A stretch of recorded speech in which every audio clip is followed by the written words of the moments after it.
We are live. We are live. Welcome to the Christmas Day Live.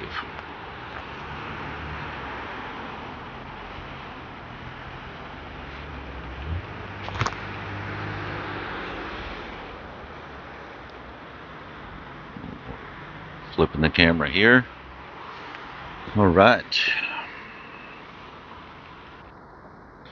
Welcome to the live. Welcome one, welcome all.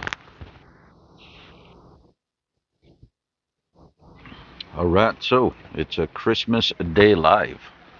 We are live. We are live. So yeah, I'm still trying to network to.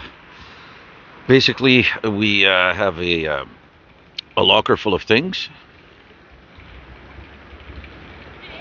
I don't have any sponsors from that drink company, so as of yet,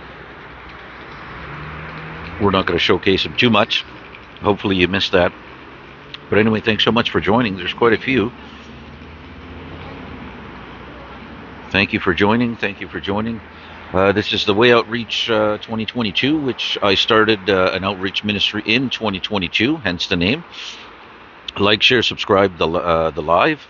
Share. There's a Give, Send, Go link, which is a Christian organization where I have a link to basically get some funds and support myself. Quick overviews at CIBC stole, or they don't use that term. They seized $1,100 of my person with disability income, so PWD, illegally. They returned it 8 days later, so 4 days prior to my birthday on November 19th, 2025. They took $1,100 of my federally protected disbursement, is the legal language. Disbursement being money. Every different trade, or every trade, every different types of collar we have as divisions in society: blue collar, white collar. So white collar would say CIBC unlawfully seized my federally protected disbursements as a PWD recipient. Uh, as just an average guy, I can say that CIBC digitally stole, as a cyber crime because it's done online.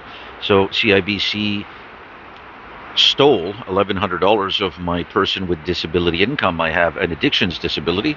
I got on that 2017, which is a federally recognized disability or illness. And therefore, even though I have 9 years clean and sober, and I was not under any ministry funding, I was off 6 years. So from 2019 to 2025, this June passed. I got on it again. So since then, CIBC has returned my funds. I made a complaint with the ombudsman, which can take about 56 days. I gave. I started a Give Send Go, of which I received $200, and I'm grateful I received. However, it doesn't actually meet my needs. So basically, 200 is appreciated, and I thank those who gave. Although I would need much more than that, and I put it, instead of the 1,100, I put for $7,777, just because that's a symbolic number, and even that I could use 777,000 or 777,000. Why the sevens? Because seven is a number of completion and also a number of judgment. So there's quite a few people here. I thank you. Would you press the like button so to help a poor guy out? Press the like. Tap, tap, tap, tap, tap. Show me some love here. I'll tap my own screen. I'll like my own. There you go. So anyway, basically just doing a quick Christmas live. Since last month, I actually, as a non-lawyer and non-paralegal, I did a Supreme Court challenge, with much prayer, much stress, and I actually lost that. I have to look. I think it was a technical issue because we as in my wife uploaded a cam scanner app. So basically, I did all the work. I prayed mostly because I'm not that smart, but I'm a fighter by the Lord's grace. So basically, I studied law and prayed, mostly prayed. Number one is prayer, because again, I'm not that smart, but I'm determined. Anyway, prayer and working 16 hours a day in prayer and listening to worship music while I completed an 80-page document in 30 days at give or take 16 hours a day on average. So very little sleep, when I did sleep, I was pretty much traumatized with or revising notes and the fear of failure and all this bullshit that humans deal with. But as a non-lawyer and non-paralegal, I came up with an 80-page with prayer. Firstly, an 80-page challenge to the RTB, which is the Rental Resident Tenancy Board in BC. Uh, since then, the sheriffs, they actually, those who were supposed to uphold the law, uh, stole my ministry guitar, which is a Dame guitar made in Indonesia. Nice hard shell case, baby blue, and worth about, I'd say, $1,600. It's nice, mother of pearl inlay, and I may or may not see that again. So, including a Bronze Age sword, literally from the Bronze Ages, with it's quite a thing. I didn't have it appraised yet, but I was hoping that could pay for the ministry. Now, is it worth $300,000 for a 4,500-year-old sword? Is it worth 3 million, 12 million?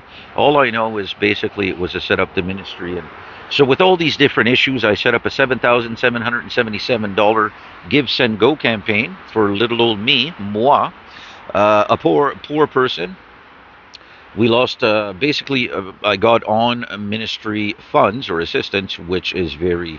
Uh, that itself is a it's necessary at times, so I'll leave it at that, but it doesn't leave me in a good spot as a man who's a provider and ran a successful business from 2018 to 2025, including not limited to working full time Monday to Friday at various jobs. And throughout the years, I've actually worked 7 days a week running a business and or working full time. An example, I work at UGM Monday to Friday, 7 to 3, one of the jobs, 7 a.m. to 3 p.m. without a vehicle, 2 hours travel time.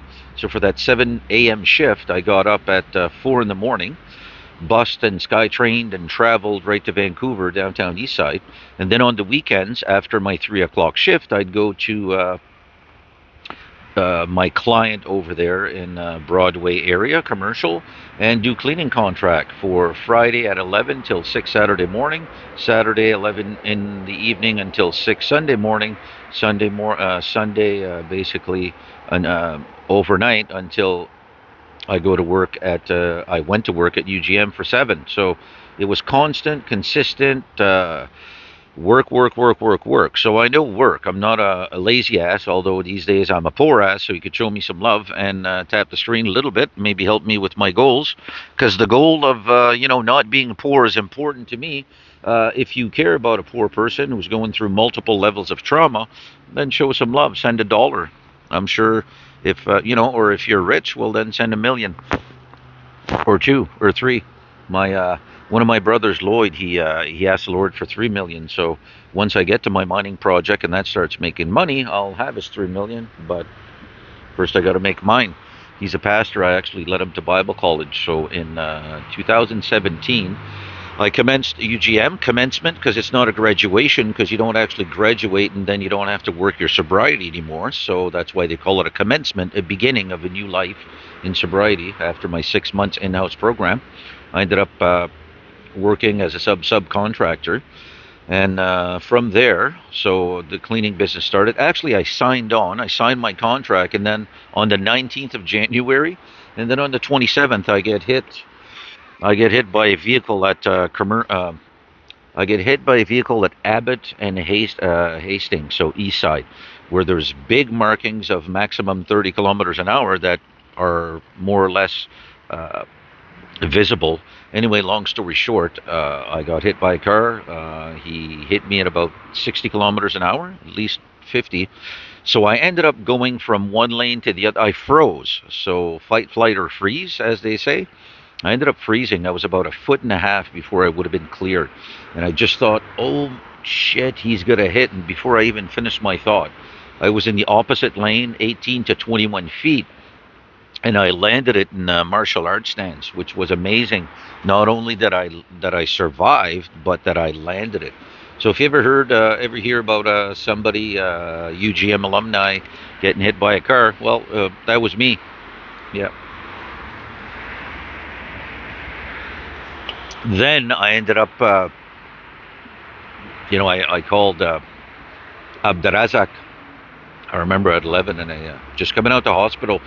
and I went to cross the crosswalk, and there was no traffic at all. So I looked both sides normally. This was 11 o'clock at night. I was going to meet my friend for dinner at church, and I never had that dinner. So anyway, I go to cross, I look both sides like I normally do and did, and just my foot froze. So I thought, oh my goodness, my brain is affected. So I kind of did a bit of research, and turns out it was trauma, obviously, because I'd been through a traumatic event, getting hit by a car. And somebody who didn't see me just plowed right over me. But it's a miracle I survived. I'm not a victim, but I was victimized, and I'm blessed to be alive. I'm actually assessing myself and, see if I have any bleeding, and trying to calm down the people because they're freaking out, of course. Oh, fuck, look at this guy. He fucking landed. Whatever they were saying, they probably thought, hey, man, this guy didn't just land it. He landed it like a freaking, like a pro. But that was a miracle. It wasn't me, because my head wasn't there. It's just, oh, shit, he's going to hit. And then boom. Oh, crap, what happened? My brain shut off, I guess. And so my shoe, I'm looking, and I asked for someone to get my shoe, not to be lazy, but I just got hit by a car, so I needed a bit of help, so I had to call out there. So sometimes a lone wolf just needs some assistance, like financially now. Go check out my campaign, Give, Send, Go. So yeah, not to bother anybody, but I thought, no, I really need a favor. I just got hit by a car, so that justifies asking somebody if they could bring my shoe, because I'm injured. And now I'm thinking, okay, shit, do I have any internal bleeding and all this crap? And I don't have time for this shit, man. I was going to meet my friend for dinner. I don't have time to get hit by a car. Who has time for that? But life just happened, and so I got help with the shoe. I forget who brought it, but turns out there was a witness that worked at a medical clinic right at that stop, where the guy didn't see me and plowed me over. The situation is that crosswalk is in between streets, so there's normal crosswalks at the end of a block. This one is in between. It used to be facing Structube. Now it's there's still London Drugs in the back and Subway, I believe, but there's no more Structube. It's another business there.